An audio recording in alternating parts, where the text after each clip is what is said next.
Paul from Trusted House Painter here. A lot of people ask me in their renovations when they're painting their home, they say, Paul, can you wrap your brush or do you have to wash it at the end of every day?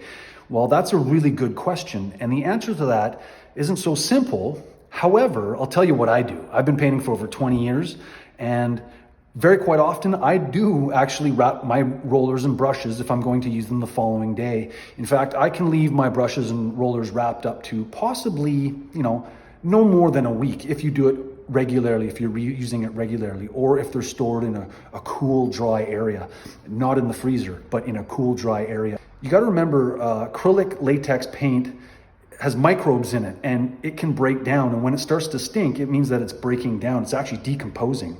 So acrylic paint does break down like that. And when you use it and it's exposed to the air, it starts to break down. So you shouldn't use it that much continuously. However, if you're going to use it the next day and use it the next day, you can rewrap your brushes, which I'll show you in a second here.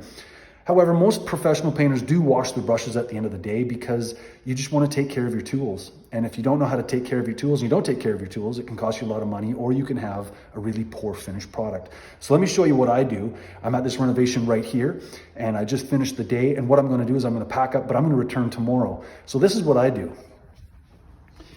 You can see here that I have a drywall primer roller and a primer brush. You can also see that I've got a sealing roller and a sealing brush. You can also see that I've got useful gray, that's the living room, kitchen, and the brush. So you can see right there, I've got my rollers wrapped. And if you look carefully at it, they're really tightly done. So the trick is to get some plastic, and there's lots of different ways to do this. There's no one road that leads to Rome. The key is you want to use minimal plastic. You want to get rid of all the air that's within it.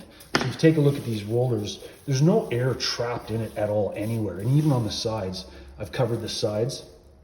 And then I roll it up, getting all the air out of it. And then I use tape and I label it. And you label it because you don't want to get them confused when you come back the next day.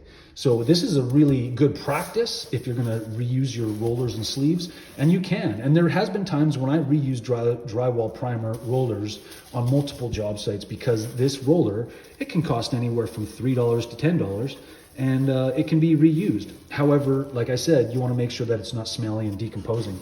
So that's what I do. I wrap them up with plastic.